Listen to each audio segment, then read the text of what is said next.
glorifie le Père. Je bénis le Tout-Puissant. Que Dieu soit loué. Alors, peuple de Dieu, il y a une pensée que je voulais amener, la pensée de le roi et la famille. Je voulais que nous puissions amener les choses ainsi, le roi et la famille. Quand on parle d'un roi, nous savons tous ce qu'il y a un roi, mais on doit présenter le roi d'une certaine manière. Alléluia. Dieu est amour. Alors, je vous invite à vous asseoir. Pour mon introduction,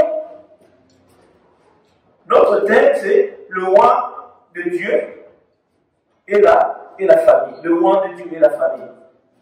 Alors, peuple de Dieu, nous avons compris une chose, que tous ceux qui ont eu à servir Dieu, ils ont été tirés de quelque part.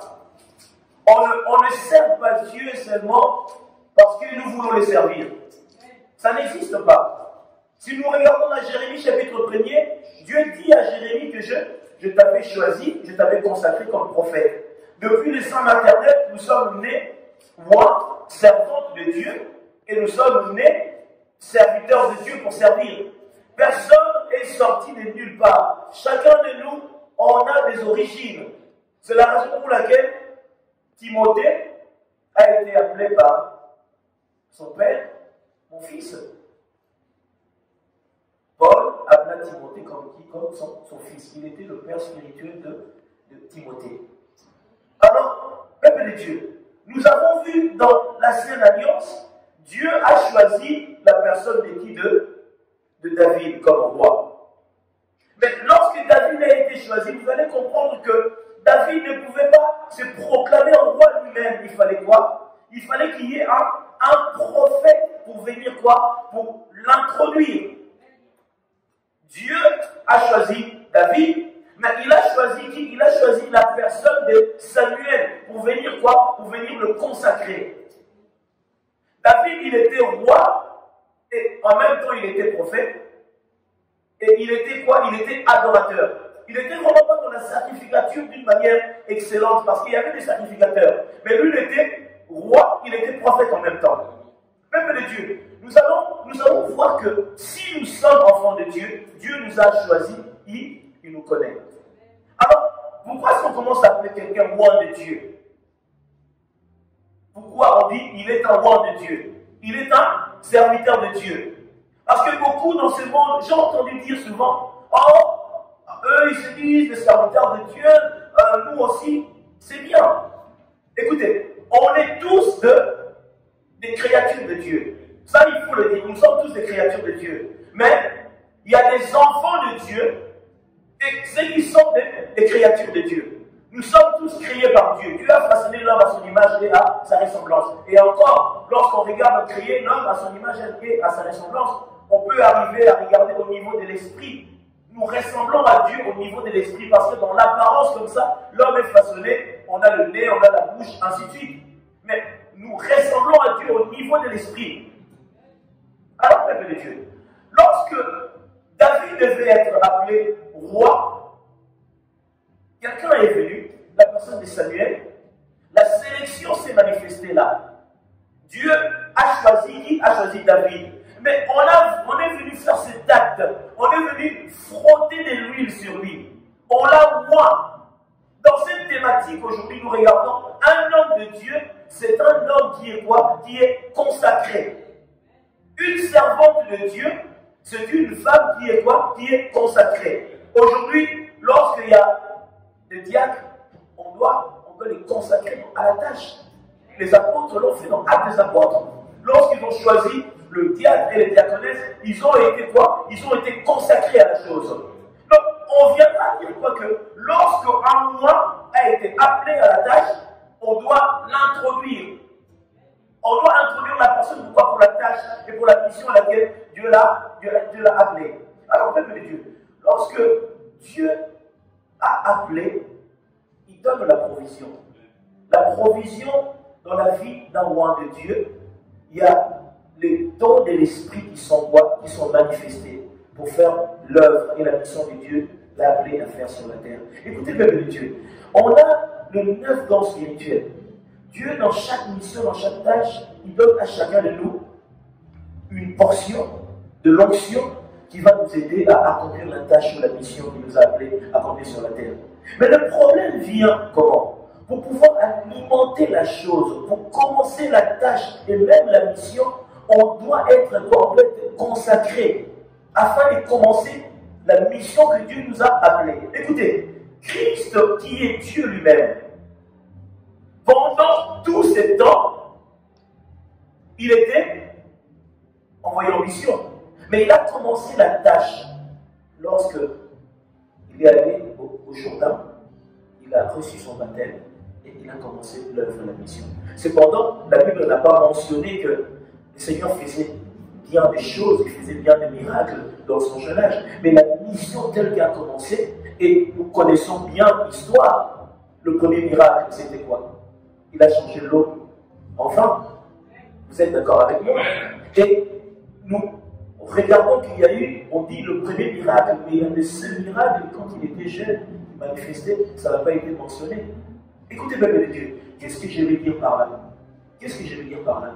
Je vais amener chacun de nous à comprendre, chacun de nous à amener la pensée que un roi de Dieu, c'est celui que Dieu a choisi pour une tâche, pour une mission, pour quelque chose qui est censé se manifester. Alors, pourquoi la famille maintenant?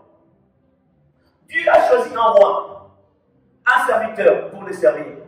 Et cette personne est née dans une famille, a un père, a une mère, a des sœurs et des frères. Alors, Dieu, lorsqu'il appelle quelqu'un, il appelle une seule personne. Écoutez, le Seigneur, pour utiliser Abraham, il dit à Abraham quoi? Il dit à Abraham, dans Genèse chapitre 12, il lui dit quoi? Je t'invite à faire quoi? À quitter ta famille. Je t'invite à faire quoi? À quitter. Pourquoi? La mission à laquelle je t'appelle, la tâche que tu dois accomplir, tu ne dois pas associer la famille. Parce que sa famille avait le Dieu qui n'était pas conforme au Dieu véritable que Abraham devait servir. Mais cependant, lorsque Dieu appelait Abraham, qu'est-ce qu'Abraham a fait? Abraham a pris l'autre. Est-ce que Dieu a appelé l'autre? Dieu a appelé Abraham. Abraham, lui-même, par ses sentiments, il a appelé l'autre. L'autre n'était pas celui que Dieu avait appelé. Vous voyez? Dieu, s'il veut utiliser quelqu'un, il doit le retirer des fois de sa patrie. Il doit le retirer de ses amis. Il doit gommer tout ce qui est dans son entourage qui font obstacle à la mission afin de l'utiliser lui seul. Moïse, pendant qu'il a eu à rencontrer le Seigneur, il n'y avait personne autour. Il était seul avec Dieu. Il était seul avec Dieu. Lorsque Dieu veut faire une rencontre avec son roi, et celui qu'il a appelé, il cherche un endroit singulier où il n'y a personne, parce qu'il veut l'utiliser. Écoutez, je vais que nous puissions prendre une Bible, nous allons lire Psaume 89. Psaume 89. Nous allons honorer la parole devant nous, je vous prie.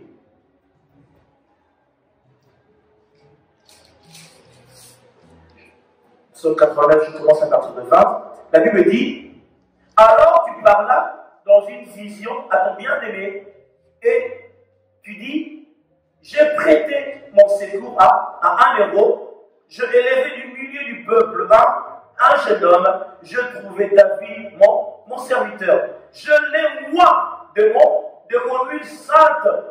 Ma main le soutiendra et mon bras le fortifiera. Et l'ennemi ne le surprendra point.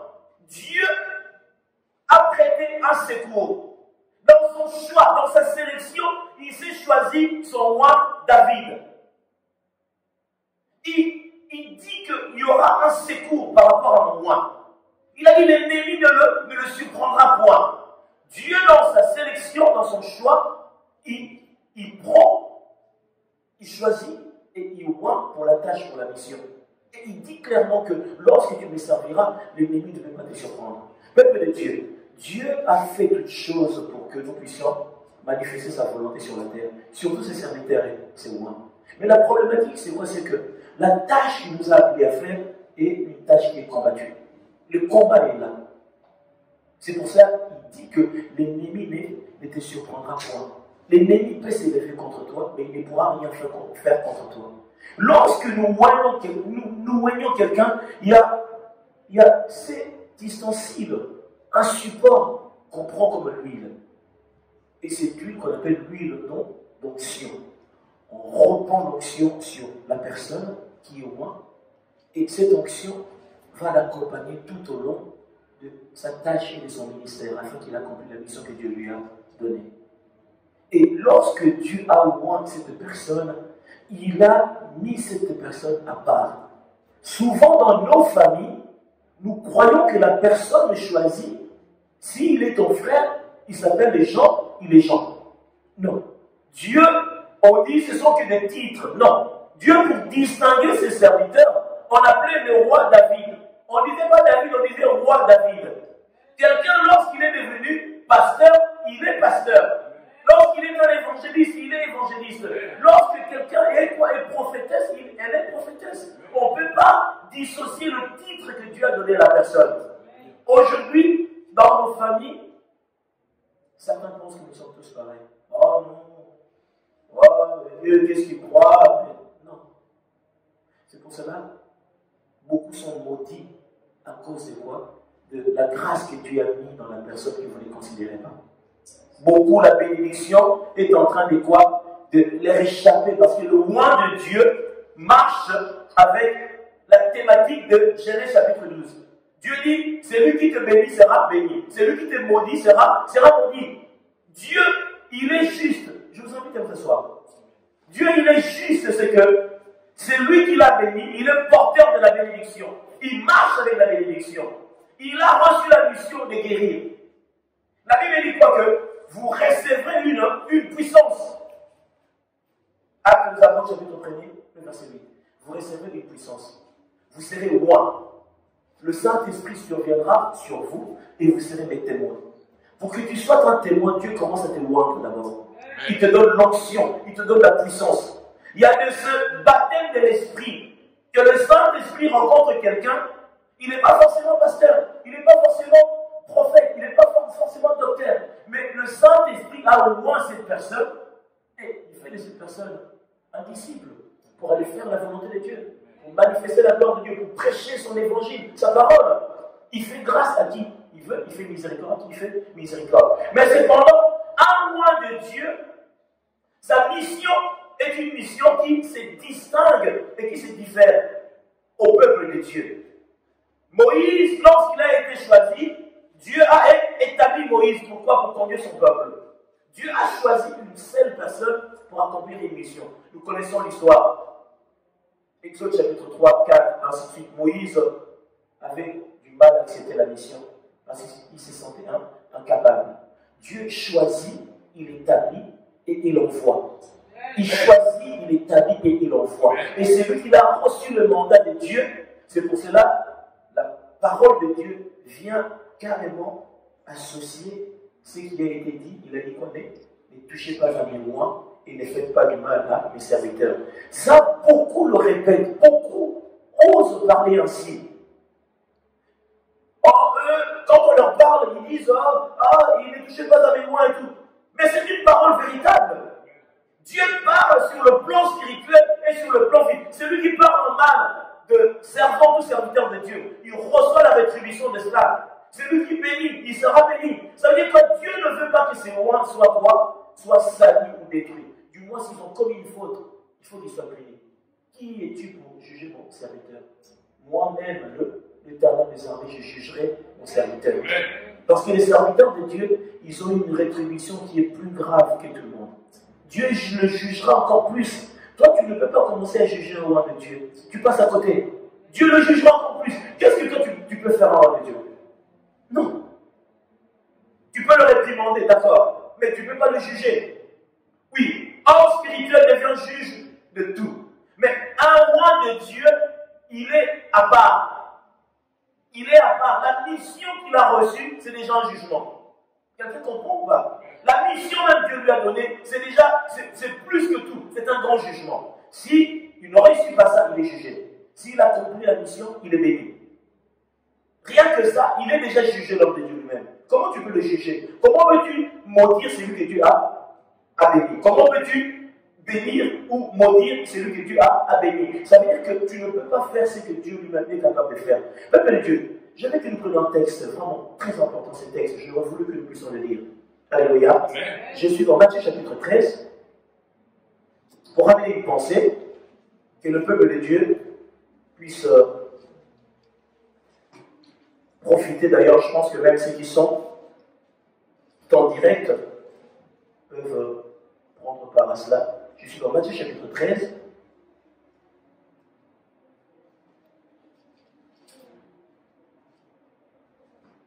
Alléluia. Dieu est amour. Nous y sommes. Amen. Matthieu chapitre 13. Je vais arriver, je vous prie.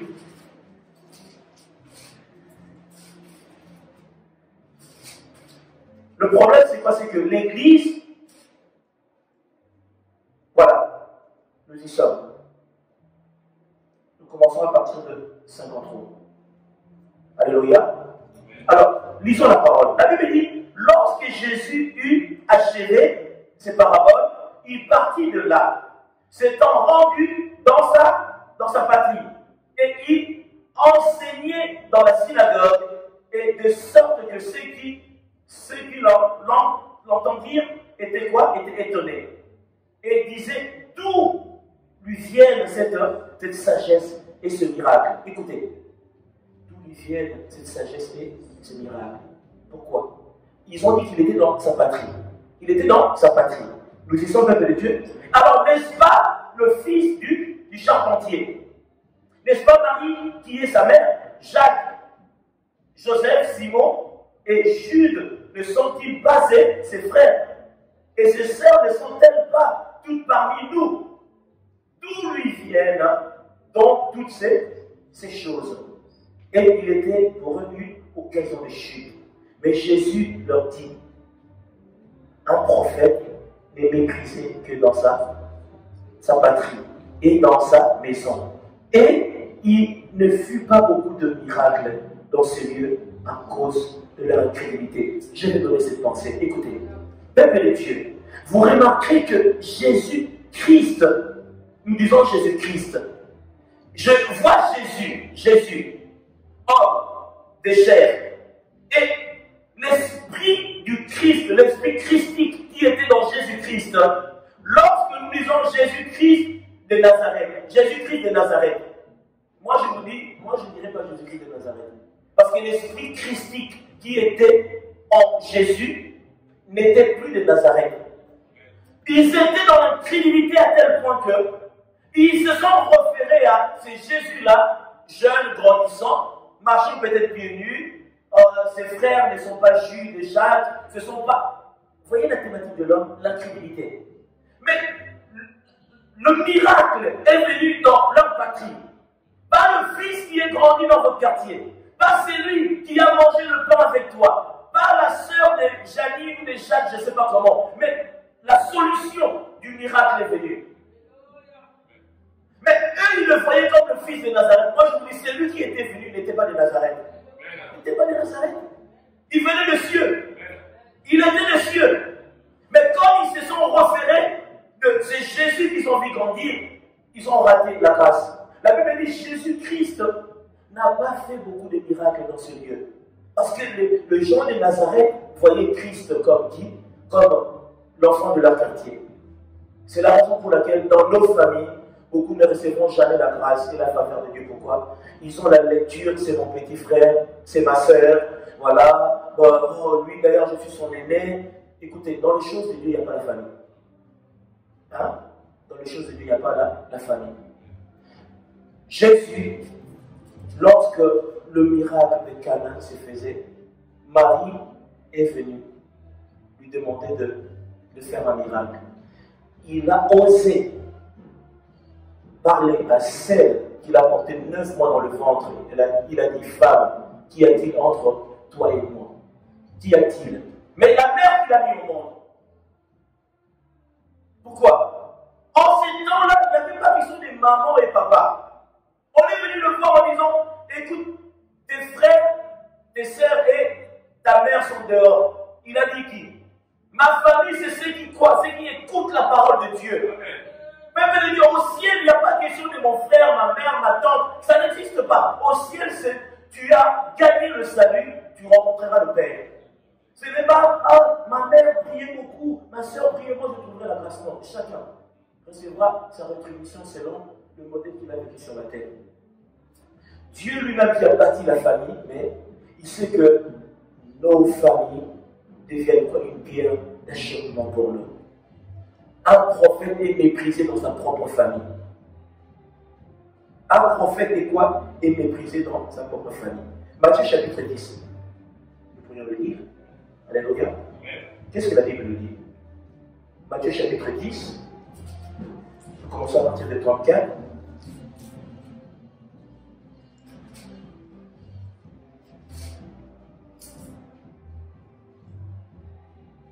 Alléluia. À partir de 34, Matthieu chapitre 10. La Bible dit, ne croyez pas que je sois venu quoi? Apporter la paix sur la terre. Je ne suis pas venu apporter la paix, mais l'épée. Comment? Jésus-Christ, le prince de paix, mais il dit, je suis venu apporter l'épée. La parole de Dieu est une épée à double tranchant. Il a dit, je ne suis pas, si tu comprends l'étymologie, le sens même de la portée de la parole, l'épée, je suis venu quoi? Je suis venu amener ma parole. Mais ma parole divisera. Ma parole divisera les familles à cause de quoi? Moi, je suis chrétien, adorateur du Christ. Toi, tu es dans la sorcellerie, tu sers Satan, tu es séparé de moi. Il a dit, je suis venu séparer. Je suis venu diviser. Cette parole, elle est esprit et vie. Celui qui n'a pas la vie se séparera de moi. Car je suis venu mettre quoi? La division entre l'homme et son père. Entre la fille et sa mère. Entre la belle-fille et sa belle-mère. Et l'homme aura quoi? Pour ennemi les gens de sa maison. Peuple de Dieu. C'est lui qui est ton frère. Mais s'il est dans la thématique de la sorcellerie, il devient ton ennemi. S'il a l'esprit volatile, un expert de voyage astral, il est devenu ton ennemi. Parce qu'il va comploter là-bas comment te tuer. Ton ennemi, il peut être né de ta famille, mais il est ton ennemi à cause de ses œuvres démoniaques. Peuple de Dieu, la dissolution commence à partir de là. Ceux qui sont lumière et lumière, ceux qui sont dans la lumière sont lumière, ceux qui sont ténèbres sont ténèbres. Ce n'est pas qu'ils sont des familles. Le Seigneur, pourquoi il a dit ça? Que nous aurons des ennemis, des gens de notre propre famille. Il connaît c'est quoi la famille. Le Seigneur arrivait à Nazareth. Ceux qui étaient les cousins, les cousines, les proches, lorsqu'ils ont vu le miracle, ils ont dit, oh, d'où il vient ces choses? Comment il peut faire des miracles? Oh, mais nous ne connaissons pas cet homme de ces choses. Il a grandi avec nous ici. Même ceux qui étaient au bac à sable avec lui, ils ont dit, mais oh, d'où il vient ça? Ils ne savent pas. Il était pour eux quoi? Un scandale. La Bible dit quoi? Il était attristé dans son cœur de leur incrédulité. C'est pour ça que nous sommes attristés dans nos cœurs à cause de l'incrédulité de nos familles. Au lieu de recevoir Christ, ils ont endurci leur cœur. Et nous, ça nous fait de la peine. Mais la Bible dit ceci, celui qui croise en moi, il sera sauvé, lui et sa famille. C'est lui qui a le mandat, c'est lui qui est choisi à cause de son choix de servir Christ. La miséricorde de Dieu se répandra sur sa famille. C'est pour ça que le Seigneur dit, celui qui croise en moi, il sera sauvé, lui et sa famille. Dieu est amour. Le roi de Dieu et la famille, deux fois, la famille ne peut pas comprendre qu'un roi de Dieu n'est plus un homme ordinaire. Il n'est plus un homme ordinaire. Il a reçu le mandat de l'Éternel. S'il est même de votre famille, que ce soit une femme, une servante, il n'est plus un homme que tu dois prendre à la légère. Il peut dire une parole de bénédiction sur ta vie. Il peut dire un mot, le ciel l'entend et ta vie est changée. Mais lorsque tu ne considères pas cette personne, tu passes à côté. Beaucoup, ils sont perdus. Pourquoi? Parce qu'ils ne connaissent pas les choses que je suis en train de vous présenter. Parce qu'ils ne connaissent pas. Si Nazareth savait que ce n'était pas Jésus-Christ de Nazareth comme nous avons l'habitude de dire Jésus-Christ de Nazareth. Moi, je te parle de Jésus-Christ du ciel. La patrie qu'il était venu, Jésus, oui. Jésus est né de Nazareth. Mais l'esprit christique, lorsqu'il a commencé, il s'est emboîté avec l'esprit christique. C'est lui qui était venu dans Nazareth, qui était revenu dans Nazareth. Ce n'était pas Jésus de Nazareth. Ils n'ont pas compris. C'est pour cela on ne peut pas comprendre le mystère de Dieu à cause de la chair. C'est une folie. Ils ont vu Jésus, l'enfant qui a grandi dans notre quartier, mais ils avaient affaire à Dieu. C'est pour cela que le Seigneur peut venir te visiter dans ta maison, tu passes à côté. Tu es en train de dire, oh, mais c'est quoi ce vieux-là? Oh, mais il est vieux. Manque de discernement. Tu vas dire qu'il est vieux, mais il n'est pas vieux. Il est Dieu. Il prend l'apparence. Il peut venir chez toi comme un homme habillé, je ne sais pas comment, mais c'est le Seigneur. Il faut le discernement. Ce qui a manqué à Nazareth, c'est quoi? C'est qu'il ne savait pas le discernement. Le discernement de l'esprit, c'est ce que nous avons besoin. Il faut avoir à discerner la chose. Aujourd'hui, nous avons le diacre ici. Et le diacre, je pense que dans sa famille, il voit, non, il est diacre. Il est choisi pour une tâche à l'église. Et il peut aujourd'hui faire une prière qui sera bénéfique pour sa famille. Il peut plaider la cause de sa famille auprès de Dieu. Mais lorsque nos familles, au lieu de nous pousser vers l'avant, ils nous tirent vers l'arrière, Dieu dit quoi à Abraham? Je veux que tu quittes ta patrie. Je veux que tu quittes ta patrie. Je veux que tu te cartes de ta famille. Genèse chapitre 37. Si je ne m'abuse. Nous voyons quoi? Nous allons peut-être pas le lire, mais je donne seulement une référence. Nous voyons Joseph, comment? Joseph choisi de Dieu. Dieu lui révéla son devenir. Dans Genèse chapitre 37, il est quoi? Il est vendu. Qui l'ont vendu? Sa famille. À cause de quoi? À cause de la grâce. À cause des dons. À cause de la faveur. Peuple de Dieu, lorsque je dis que nous sommes des mises à part, c'est que la mission de Dieu t'écarte de ces choses. La mission de Dieu te met dans une situation, on dit même de favoritisme. Non, ce n'est pas des favoritismes. Dieu t'a choisi pour la tâche. On est 6 milliards à 7 milliards d'habitants sur la terre. Dieu a posé son regard sur toi. C'est toi qui l'as choisi. C'est pour cela qu'il a dit, je prêtais mon secours à un vaillant héros, à un vaillant guerrier. Il a dit, mon serviteur David, je le rends de mon huile simple et ma main le fortifiera. Mon bras le soutiendra. Dieu vient te soutenir. Dieu va te donner l'apport. Il va te donner la faveur et la grâce. Mais la problématique, c'est quoi? Prenons la Bible.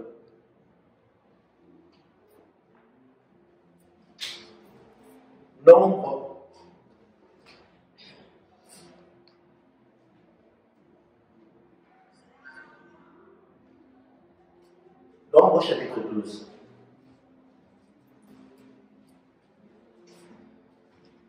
Nombre chapitre 12, j'ai lu la parole de Dieu.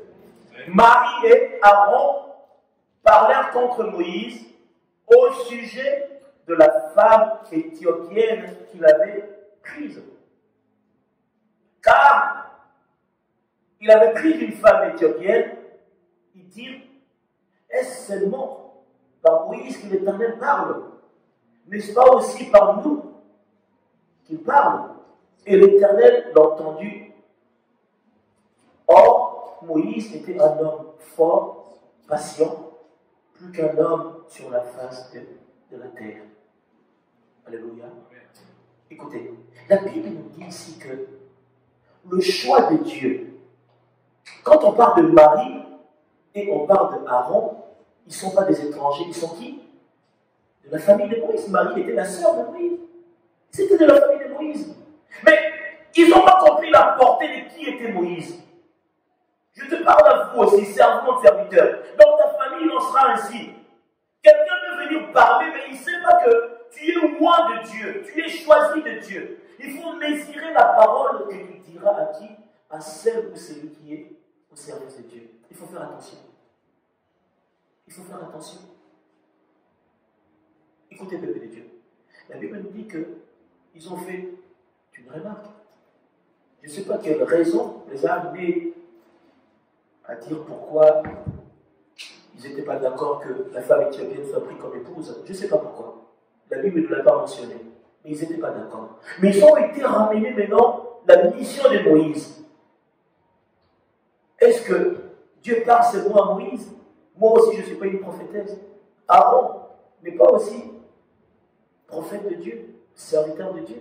Écoutez, Dieu l'a entendu. Et 4, soudain l'Éternel dit à Moïse, Aaron et Marie, allez, vous trois, à la tente d'assignation. Et ils allèrent, tous les trois, l'Éternel descendu dans la colonne de nuée. Il s'éteint à l'entrée de la tente. Il appela Aaron et Marie. Ils avancèrent tous les deux. Et il dit, écoutez bien mes paroles.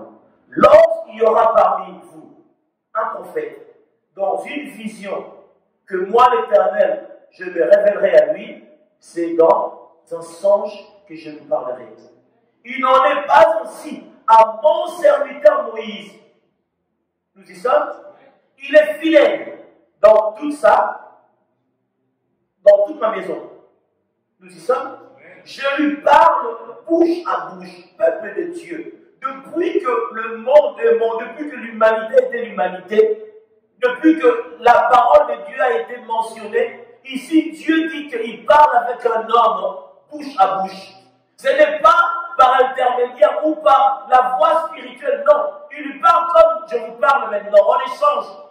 Donc Dieu parle, c'est pas en différé, c'est tout de suite, c'est en ligne, online. Il a dit ça à Moïse.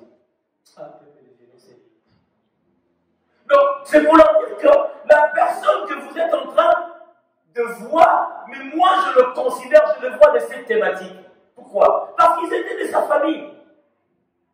Est-ce qu'ici, les anciens, ils ont parlé? Non. Les anciens, il y avait les anciens d'Israël. Est-ce que les anciens, ils ont parlé? Non. Mais Marie et Aaron, comme ils étaient de sa famille, ils ont eu à parler. Peuple de Dieu, je voulais ramener la pensée que la famille devient aussi quoi? Un obstacle. Écoutez, le Seigneur avait des frères. Dans le 12. Nous l'avons cité ici. Jacques, Jude, tout. Mais pourquoi il a laissé l'église à Pierre?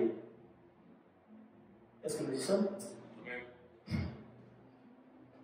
Il n'a pas laissé. Il n'y a pas la famille dans les choses de Dieu. Il n'a pas laissé à ses frères qui étaient là. Et il a laissé à Pierre.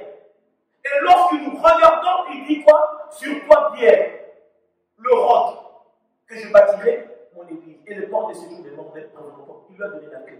Le Seigneur a laissé la clé de la maison à Pierre, pas sa famille. Et la thématique aujourd'hui, nous voyons, même à l'église, lorsque un pasteur, il devient vieux, il lègue à son fils. C'est une continuité. Comme ça, comme il y a les finances dans l'église, ça reste dans la famille. Peuple de Dieu, nous allons nous retrouver à rendre des comptes auprès de Dieu, nous servantes, serviteurs. Ces choses-là, ce n'est pas dans les sentiments. C'est comme aujourd'hui, la diaconesse, comme elle est là, ben voilà, ma fille, je l'aime beaucoup et tout, bon voilà, c'est ma fille qui doit prendre la tâche de... Non! Dieu doit te parler, est-ce que cette personne doit faire la chose ou pas? C'est comme ça que ça marche.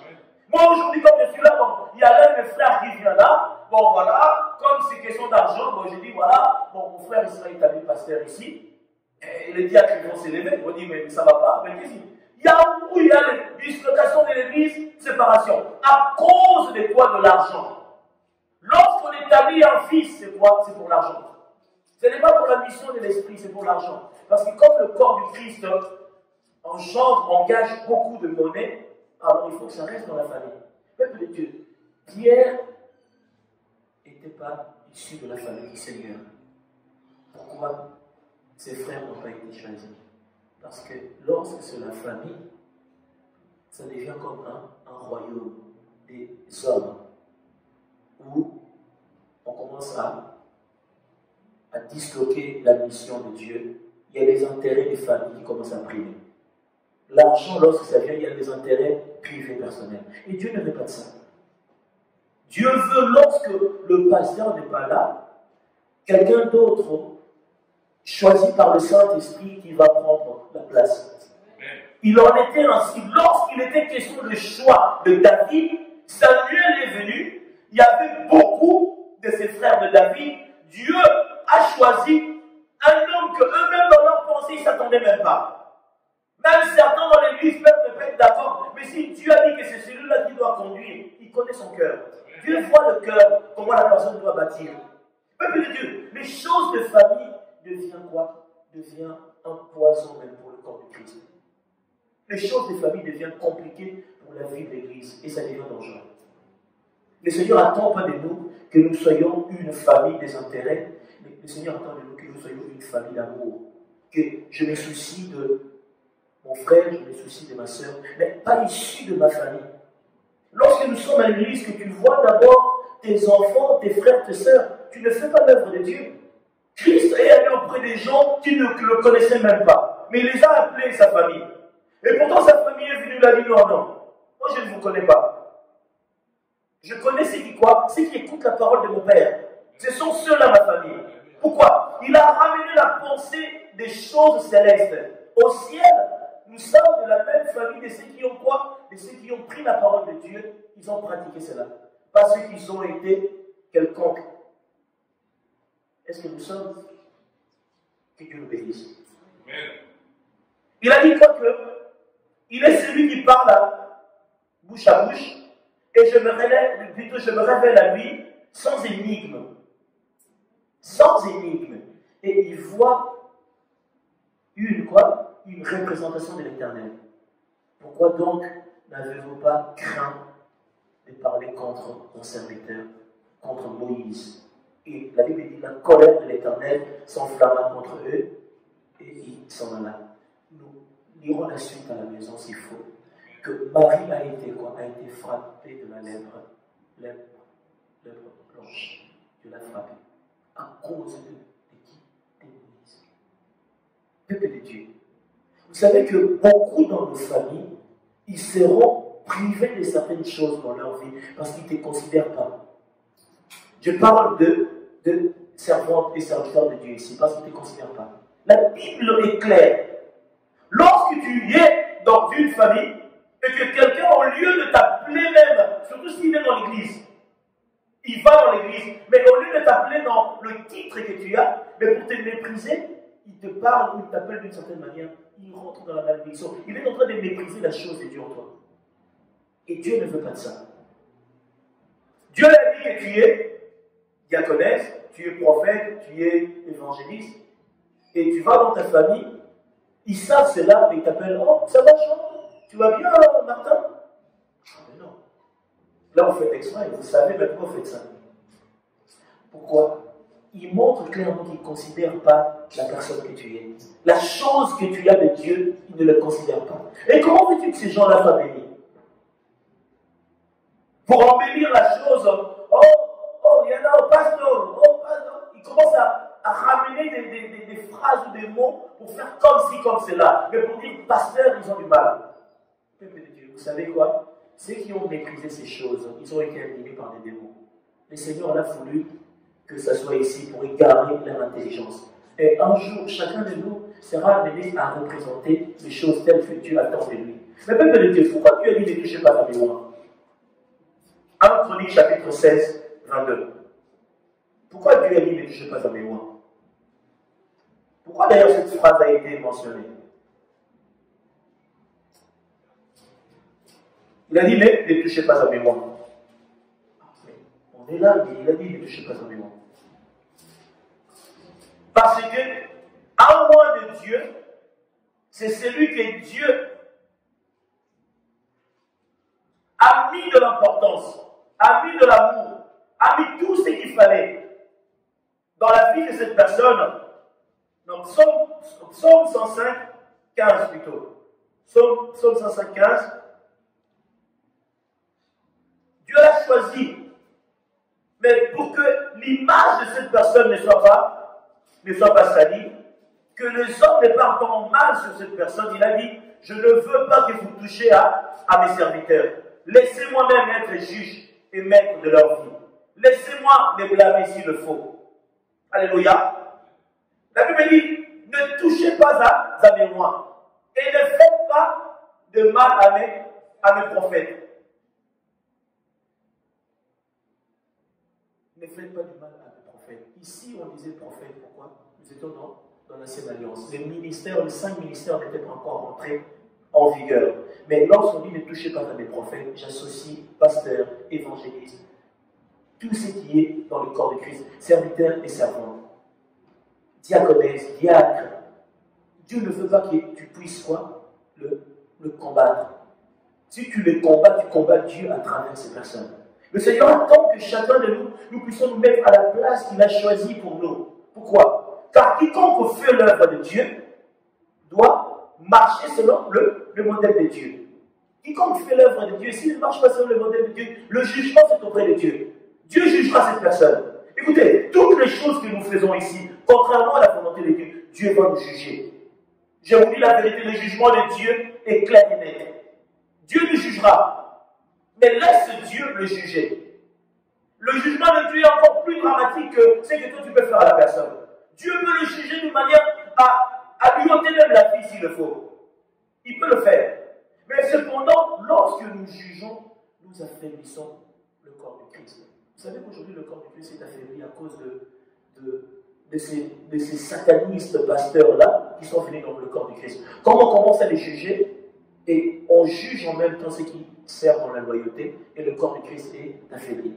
Nous sommes en train de marcher en tâtonnant. Oh, ce sont des dieux-là, d'ailleurs, ce sont des escrocs, ce sont des voleurs. Oui, certes, si l'autre il avait volé, lui, il a volé, mais est-ce que c'est un pasteur, vraiment? Est-ce que c'est un pasteur? Parce que Satan, pour fragiliser l'Église, il s'est choisi ce qu'on appelle des pasteurs aussi. Mais il y a des sorciers pasteurs, il ne faut pas l'oublier. Il est sorcier. Il fait des voyages astrales, il fait mais c'est un sorcier. Mais il peut venir là, il prêche aussi, il présente les choses. Mais il est en train de prêcher un évangile qui n'est pas dans la volonté de Dieu. Peuple de Dieu. Un roi de Dieu est l'image de Dieu sur la terre. Et si cette image n'est pas propre, ça va souiller la maison du Seigneur. Le peuple seront perdus. Et la famille doit se référer au roi de Dieu pour recevoir la grâce ou la bénédiction. Surtout si cet homme de Dieu fait la volonté de Dieu d'une manière solennelle. Mais la problématique, c'est quoi? C'est que si le roi de Dieu est pas aimé ou considéré dans sa patrie, il y a peu de ce qui doivent se manifester se feront. Lorsqu'il est arrivé à Nazareth, Nazareth n'ont pas vu celui qui guérit les malades. Ils ont vu notre petit frère du quartier qu'on a vu grandir. Ça devient compliqué. Ta soeur, ton frère, je ne sais pas quoi, il peut venir chez toi, tu peux prier pour cette personne. Dieu peut le guérir à travers tes mains. Mais, quand vous avez mangé du riz dans la même assiette, elle est en train de croire que vous êtes des copines. Non. Non, c'est une erreur. Il y en a, ils sont malades. Tu as la grâce d'imposition de main pour leur guérison. Mais ils sont en train de te mépriser. C'est pour cela, moi quand j'entends Jésus-Christ de Nazareth, Nazareth a méprisé le Seigneur. Pourquoi vous dites Jésus-Christ de Nazareth? Ah, Jésus-Christ de Nazareth, au nom de Jésus-Christ de Nazareth. L'esprit qui était venu dans Nazareth, qui est retourné à Nazareth, ce n'était pas de Nazareth.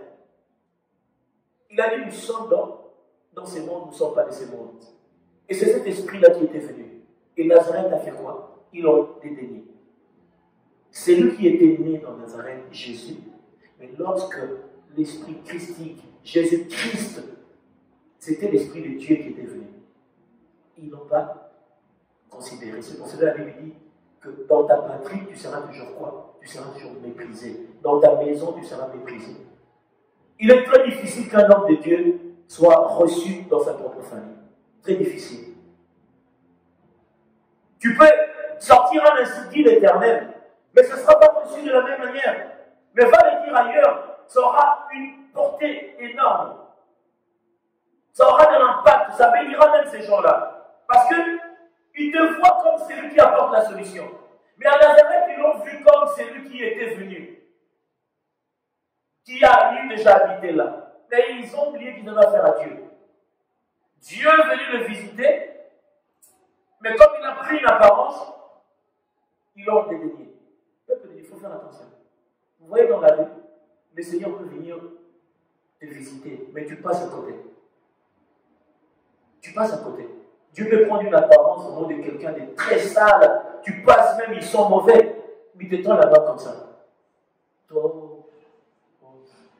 Mais c'est Dieu. C'est Dieu. Dieu. Il peut venir. N'attends pas une gloire. Wow, les anges. La trompe. Non, il est venu. Mais cependant, tu n'as pas le discernement, tu peux le mépriser. S'il ne te dit pas, je suis Dieu. Je suis l'Éternel. Ou si il amène la pensée pour réveiller ta conscience pour comprendre que ça c'est les seigneurs. C'est pour cela, il y en a, ils ont reçu des anges chez eux. Ils ne se sont pas rendus compte qu'ils avaient reçu des anges. Ne soyez pas dans la précipitation de dire non à quelqu'un. Il faut rester un moment calme, écouter la voix intérieure. Qu'est-ce que la voix intérieure va dire? Ne sois pas pressé de rejeter. Tu peux rejeter un saint. Quelqu'un que Dieu a amené à toi pour la solution. Ne sois pas pressé de dire, oh non, moi, surtout, oh j'en ai marre. T'en as marre, mais Dieu m'a envoyé pour qu'il trouve la solution près de toi. Si toi tu réagis de la manière d'homme dans la chair, tu passes à côté. Peut-être Dieu voulait te visiter, une visitation puissante à travers cet acte-là, mais toi tu le passes à côté. Tu passes, tu as une somme, peut-être 20 euros. Dans les 20 euros, tu vois, si tu rentres dans Franprix, tu as déjà les calculs des courses dans ta tête. Quelqu'un vient et tend la main comme ça. Peuple de Dieu. Vous savez qu'il y a peu de gens qui peuvent, ça on appelle ça les violents. Il y a peu, hein. Le 20 là, vraiment, qui est allé faire des courses. Quelqu'un, il vient, il tend. Toutefois, tu peux donner le 20 où on va faire de la monnaie, on partage. Mais il y a là des fois, tu dis, mais il faut que je mette des pâtes, il faut que j'achète. Tu as déjà, vous savez les listes dans la tête, pas écrites, mais tu l'as dans ta tête. Tu vois déjà la liste des courses dans ta tête. Ça devient compliqué, hein? Mais par cet acte-là, la visitation est cachée là. Lorsque tu manifesteras cela, tu seras surpris, tu arrives comme ça, quelqu'un t'appelle, alors t'es où? Je suis devant en bas de chez toi. Mais pourquoi tu viens? Non, viens, fais vite et tout, je suis pressé. La personne ouvre le coffre, carton de pâtes, la viande, et toi-même tu commences, ça dépasse même ce que toi tu avais donné à la personne. Il est Dieu. Peuple de Dieu, qu'est-ce que je voulais dire? Que la famille n'a pas la lecture des choses de l'esprit, ça devient compliqué. Nous avons nos frères et nos sœurs dans notre famille. On les aime. Qui aimerait que son frère aille en enfer ou sa sœur? Personne. Mais Dieu t'a mandaté pour que leur salut soit valide. Il a dit quoi? Celui qui croit en moi, il sera sauvé, lui et sa famille. Mais il faut que la personne que toi, tu es censé apporter la grâce du Seigneur te considère. Mais s'il ne te considère pas, est-ce que par vous, Dieu peut sauver? Beaucoup dans vos familles iront au ciel par vous. Par vous. Mais ces personnes, tu regarderas, t'es dédaigné. Il peut même faire la guerre de versets avec toi. Oh d'ailleurs, la Bible d'ailleurs a dit, même si nous voulons faire la guerre de versets, mais moi j'ai le mandat. J'ai le mandat pour toi, pour ta vie. Même la connaissance de textes bibliques, c'est bien. Mais il faut avoir le mandat. Le diable ne connaît pas la Bible. Si quelqu'un qui maîtrise la Bible, un grand prédicateur, c'est Satan. Mais il ne prêche pas la vérité maintenant. Il prêche, mais pas la vérité. Il n'a pas la vérité, mais c'est un grand prédicateur. Tu le vois avec l'éloquence, avec des phrases. Vous voyez des escrocs qui se disent des pasteurs. Si tu le regardes, si tu n'as pas de discernement, tu diras, waouh, il prêche, hein, waouh. Mais il ne dit pas la vérité. Si tu rentres dans la thématique, tu vois qu'il est en train de tordre les Écritures. Il y en a, ils rentrent, on commence à remettre la technologie dans l'évangile et tout. Mais qu'est-ce que ça a à faire en fait dans l'église? Nous sommes dans un temps numérique, il faut aussi. Mais ça n'a rien à voir avec ici, on n'en a pas besoin. Mais pourquoi? Mais la problématique, c'est quoi? C'est que les occultistes, pour endormir des personnes. Il faut rentrer dans ce genre de message. Peuple de Dieu, ici c'est le message du salut, de la crainte de Dieu, de la rémission du péché. Parce que nous sommes faibles. Dieu sait qu'attend de nous, c'est cela. Pour que quelqu'un reçoit la chose, il porte sa croix. Dieu sait que la chair est faible, mais l'esprit est disposé à marcher avec Dieu. Nous allons et nous irons jusqu'à commettre des fois irréparables. Le Seigneur attend de nous quoi? Le juste se tombera comment? Il sera quoi? Il se relèvera. Il faut se relever. Cette mission, c'est une mission de combat. Dieu ne nous a pas envoyés comme des serviteurs mous. Non, nous sommes là pour combattre. Nous sommes ceux qui vont faire violence. Et la violence que nous sommes censés faire, Dieu attend de chacun de nous de se relever et de marcher. Peuple de Dieu, si tu es tout en train de courir, à un moment tu vas ralentir. Nous n'avons jamais vu quelqu'un courir, même cadence tout ton nom. Tu vas te ralentir un moment. Mais il faut reprendre la course encore. Il faut reprendre la course. Il faut y aller. Que ta famille, tes enfants, ne soient pas pour toi un obstacle. Hein? Ta famille ne soit pas un obstacle pour toi pour le salut. Jamais. Combien même une femme ou un mari ne puisse pas te priver le royaume des cieux. Ça peut arriver. Est-ce que vous savez qu'à cause d'un mariage, tu peux te retrouver en enfer? Est-ce que vous le savez pas? À cause d'un mariage, l'autre, à cause de lui, tu te retrouves en enfer. Je vous dis la vérité. Hein? C'est pour cela que Dieu dit quoi? C'est lui qui bâtit une maison doit quoi? Doit réfléchir. Il faut que tu regardes, c'est à côté de la mer, mais s'il y a la tempête, ça va emporter la maison. Bon, dans les rochers, mais s'il y a un tremblement de terre, la maison va s'écrouler. C'est lui qui veut bâtir, doit faire attention à ce qu'il bâtit. Parce que la famille, c'est Dieu qui l'a voulu. Il veut que dans l'existence il y ait un papa, une maman et des enfants, c'est la composition. Mais il faut maintenant que ça soit structuré selon le modèle. Et le modèle structuré, c'est quoi? C'est que le roi de Dieu qui est le papa, parce qu'il y a le roi, Dieu a au moins l'homme. Pourquoi? Pour conduire sa famille. Il doit avoir quoi? Il doit être un visionnaire de comment la famille doit être amenée. C'est lui qui doit donner le temps. Et la femme qui est sa conscience doit amener aussi une conscience, parce que l'homme il est un peu fofolé un peu. Il est un peu fou. La femme, comme elle est sa conscience, elle doit le maintenir solide et fort. C'est très important. Et l'Église qui est l'épouse a besoin du mari qui est le Seigneur, qui est le roi. Pourquoi? Pour pouvoir le faire tenir debout. Parce que sans le roi, l'Église qui est l'épouse ne pourra pas marcher. Alors, peuple de Dieu, qu'est-ce que je voulais dire encore? Que Dieu a roi. Il a moi pourquoi? Il a moi pour faire quoi? Dieu se loue. Actes des Apôtres 10. Nous avons, lui, à parler de quoi? Le roi de Dieu est là et la famille. Le roi de Dieu, il est le choix du Seigneur pour une mission, pour une tâche.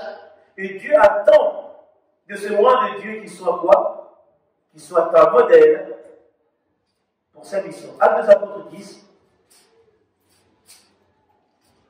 Nous connaissons ce texte, nous le citons, nous le répétons souvent même. Je vais vous donner la référence.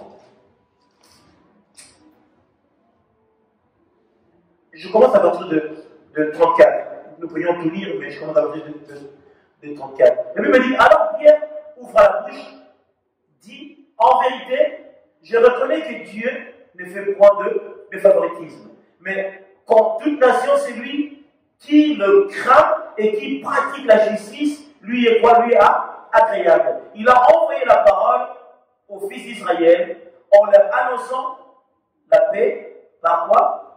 Par Jésus-Christ, qui est le Seigneur de tous.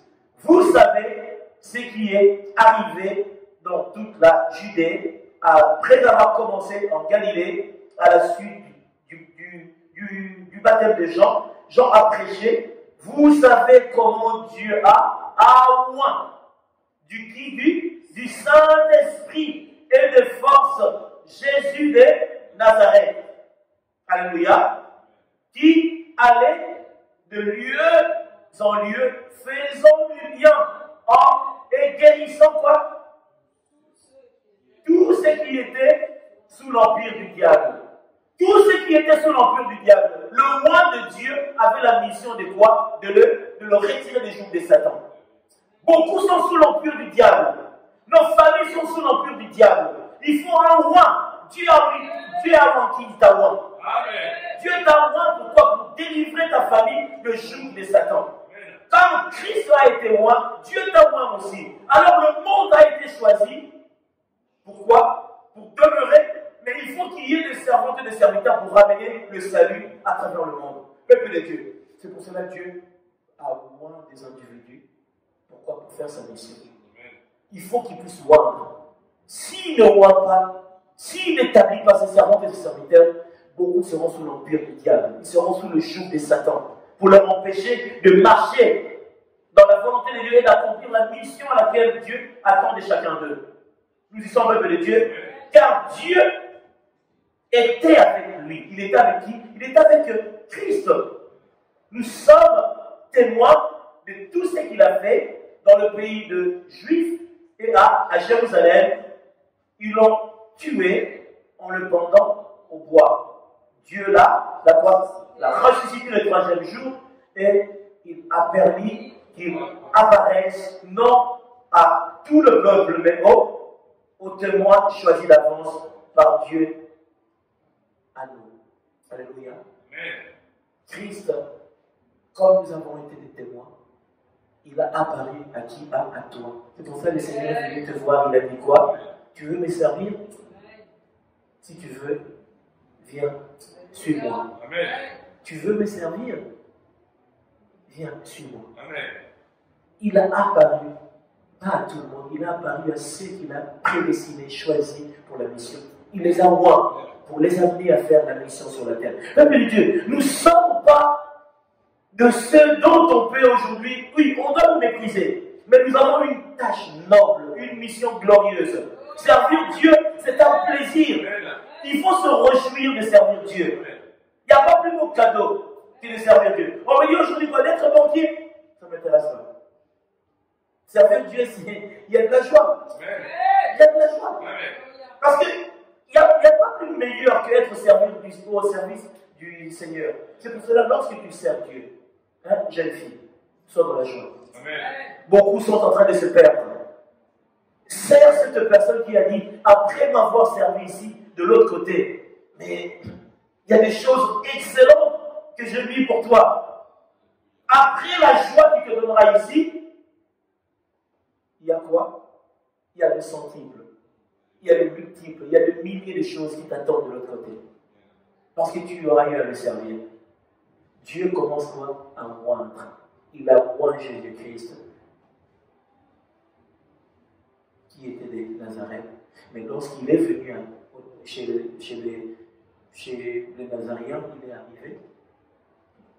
Ils l'ont regardé comme, tu sais, comme quelqu'un a grandi avec toi. Vous n'êtes pas vus depuis des années. Vous savez la réaction que nous avons? Ah, hey, Jeannot, ah, comment tu vas, Janine? Hey, ça fait longtemps. Hey, ils ont vu Christ, c'est comme ça. Mais ils avaient affaire à Dieu. Hein. Ils l'ont regardé comme n'importe. Mais il était venu pour leur amener le salut, pour leur apporter les... Il y avait des gens, la Bible dit qu'il n'a pas fait beaucoup de miracles là, parce qu'il a vu que ces gens ne les considèrent pas. Je pense qu'ils étaient venus, ils les touchaient. Ah, mais qu'est-ce qui lui arrive? Pourquoi il fait des miracles? Mais il lui arrive quoi? Ils avaient affaire à Dieu. C'est pour cela que je te dis, ceux qui auront affaire avec toi, ils rateront beaucoup de choses parce que ils te regardent avec des yeux quelconques. Ils ne te regardent pas avec des yeux de l'esprit. En réalité, dans l'homme, c'est l'esprit. Celui qui est de Dieu comprendra que ma bénédiction est là. C'est pour cela que beaucoup regarderaient, lorsqu'il rencontre une servante ou un serviteur, il sait que je peux recevoir quelque chose là. Il fait un effort. Mais cependant, nous regardons, mais dans notre famille, toi qui es honoré à l'extérieur dans ta famille, ils sont en train de te dédaigner, ils te regardent comme si... Peuple de Dieu. Vous savez, l'Esprit nous parle et nous révèle qu'ils ont besoin de lui. Il faut le ramener. C'est pour cela, ne sois pas tendre, lorsque les gens ils ont endurci leur cœur, tu passes à côté. Le Seigneur est venu, il est rentré dans le temple, il a vu qu'ils étaient des vendeurs de pigeons qui faisaient n'importe quoi. Qu'est-ce qu'il a fait? Mais il est là à renverser les tables. S'il faut renverser les tables dans ta famille, pour qu'ils soient sauvés, fais-le. Ne sois pas tendre. Parce qu'il y a un moment, la tendresse, c'est bien, mais il faut ramener les textes bibliques et oser la foi. C'est très important. Tu vas les sauver. Si tu restes dans le côté, oh voilà, ils prendront le temps et tout. Moi, j'ai entendu dans ma famille quelqu'un qui a peut-être 15 ans été dans l'église et dit que, mon temps viendra, mais pour qu'elle soit comme moi, le temps viendra. Mais ça fait 15 ans, mais ça sera quoi? Ça sera dans 25 ans. C'est maintenant. C'est maintenant. Parce que si la mort venait te surprendre, tu te retrouves en enfer. Surtout ceux qui sont assis dans l'église qui écoutent la parole. Moi, mon temps viendra. Mais ça n'est pas arriver dans 2-3 ans. Ça veut dire quoi? Au moins, danser, la musique du monde, ça va, de temps en temps l'alcool et tout. Mais si la mort te trouve dans cette thématique-là, tu te retrouves en enfer. Peuple de Dieu, nous savons des faiblesses, mais le Seigneur attend de nous de faire un effort, de gommer certaines choses. Il faut les gommer. Il faut faire un effort. C'est très important. Il y a des choses qui persistent, mais il faut faire un effort de combat. C'est une lutte. Toi et les ténèbres. Si tu te laisses aller, les ténèbres vont te submerger. Si tu as eu un écart, reviens, fortifie-toi, prends ta course. Parce que l'ennemi, c'est quoi? Lorsqu'il t'a frappé, il attend que tu demeures ténébreux, que tu sois dans l'obscurité. Surtout dans nos familles. C'est les mêmes qui ont eu, que soit béni les mamelles qui ont allaité cet enfant. Dieu te bénisse. Mais c'est les mêmes qui ont dit, crucifiez-les. Non, on doit les crucifier. Crucifiez-les. Vous voulez dire, nous voulons Barabbas, mais c'est un assassin, il a tué des gens. Non, lui, il faut le crucifier vraiment, il faut qu'il soit mort. Mais il a fait des miracles au milieu de vous. Il a fait des choses excellentes. Pourquoi vous voulez sa mort? Non. Comme c'était la volonté de Dieu, la voix s'est levée encore plus. C'était le plan de Dieu. Pourquoi l'homme a pour tendance à être élevé? Comme Jésus, un homme de Dieu disait, vous savez, c'est qu'on porte le voile. C'est comme une liquette comme ça, pour prélever quelqu'un. C'est les mêmes là qui t'ont porté. Ils vont taper à la scène aussi comme ça. Ils vont t'acheter à la scène. Eux-mêmes qui t'ont porté pour te vénérer. Mais quand tu crois, il m'amène et tout, jusqu'à la scène, ils te jettent à la scène. Mais ils t'ont porté pour te glorifier. C'est pour vous dire que c'est Dieu qui élève, qui glorifie. Il a dit quoi? Puisqu'il m'aime, qui connaît mon nom, je ferai quoi? Je le glorifierai. Il te glorifiera, il te donnera la gloire. C'est que dans le lieu où tu iras, lorsque ta famille te verront avec des rendez-vous avec ceux qui sont élevés en dignité dans ce monde, le numéro de téléphone là qui t'appelle, ils vont appeler, ils seront mis à l'attente. Le même numéro. Je suis bien dans le téléphone de oui. Mais est-ce que je peux la voir? Non, mais elle est occupée. Mais dis que c'est tant élève. Non, elle est occupée. Elle est occupée avec qui? Et il est en train de parler avec le ministre de tel pays. Et avec le président de tel pays. C'est là, ceux qui peuvent s'arracher les cheveux vont s'arracher les cheveux. Ceux qui vont pleurer, ils vont pleurer. C'est-à-dire que tu n'as plus le temps pour ta propre famille. C'est pour cela que le Seigneur, lorsqu'il est venu chez le sien, ils l'ont vu comme celui qui était avec eux. Ils l'ont quoi? Ils l'ont méprisé. Mais à tous ceux qui l'ont reçu, ils ont reçu quoi? Ils ont reçu la faveur. Chez le sien toujours. Jean chapitre 1er, le verset 12, il est venu chez les siens. Il est venu chez les siens, ceux qui sont de sa patrie. Ils sont venus. Ils l'ont vu, ils l'ont regardé, mais ils l'ont méprisé. Mais d'où lui viennent ces choses? Parce que je vous dis, comment la démonstration des miracles, là c'est la parole. Mais si nous sommes censés montrer la démonstration de la puissance de Dieu, les miracles de l'autorité de Dieu, c'est là où beaucoup vont commencer à dire, d'où lui viennent ces choses? Mais comment est-ce qu'il peut ça? Mais parce que le mandat qui m'a été donné, Dieu m'a envoyé aussi de manifester sa puissance par la démonstration. Car le royaume de Dieu ne consiste pas qu'en parole. mais en puissance. Dieu est puissant. Son autorité est là, sa parole elle est puissante. Et la démonstration, elle est mise en exergue. Pourquoi? Pour montrer qu'il est Dieu. Seigneur, la gloire te soit rendue, Père. Amen. Toute la gloire, l'honneur, la puissance. Que les mondes sachent l'infinie grandeur de celui qui nous a appelés des ténèbres à son admirable lumière. La Bible dit, que peut me faire un homme si Christ est pour moi, qui sera contre moi? Répands la flamme, le feu de ta gloire, le feu de ta puissance, de ton autorité. Que cet évangile apporte l'autorité. Jésus-Christ est Seigneur. Car ton moi a été moi pour manifester ta puissance. Jésus-Christ est notre Seigneur. Seigneur, que ton œuvre prospère. Que tes servants, tes serviteurs manifestent ta puissance à travers les nations, Père. Que la France reçoive Jésus. Et que la France demeure dans la lumière du Christ. Et qu'il éclate, la splendeur soit pour toujours. À cause de Jésus-Christ, notre Seigneur. Père, je crois à ta parole, Seigneur. Toi qui as oint David, toi qui as oint David, toi qui as manifesté ta puissance, toi qui as établi le 12 pour le salut depuis qu'on vous croit. Car cette parole est esprit et vie, Père. Nous voulons nous engager, nous voulons marcher à la plénitude de ta gloire, dans ton autorité, dans ta faveur, au nom de Jésus. Tu es Dieu. Que la gloire te soit rendue, Père. Que la gloire et l'honneur te soient rendue, Père. Je bénis ton nom, Père. Je bénis cette parole. Quiconque écoutera sa parole, reçoit la grâce, reçoit la mort. Seigneur, comme tu l'as dit à Abraham, tu as dit, celui qui bénira, ton nom sera béni. Celui qui maudira, ton nom sera maudit.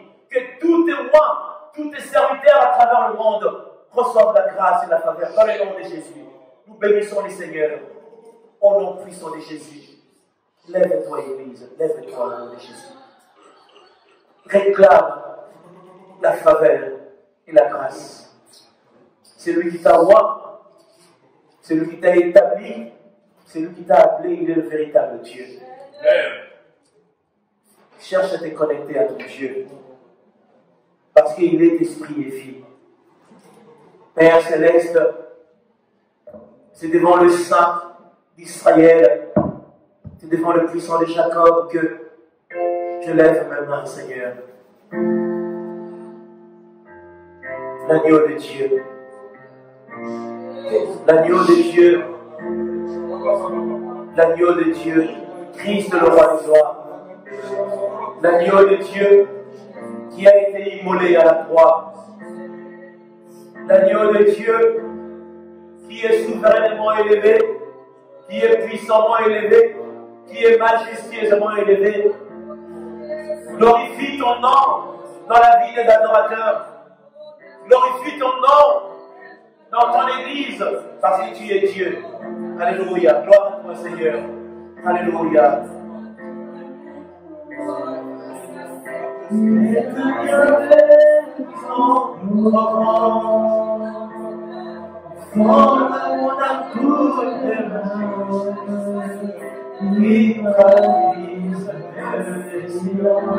Alléluia, gloire à toi.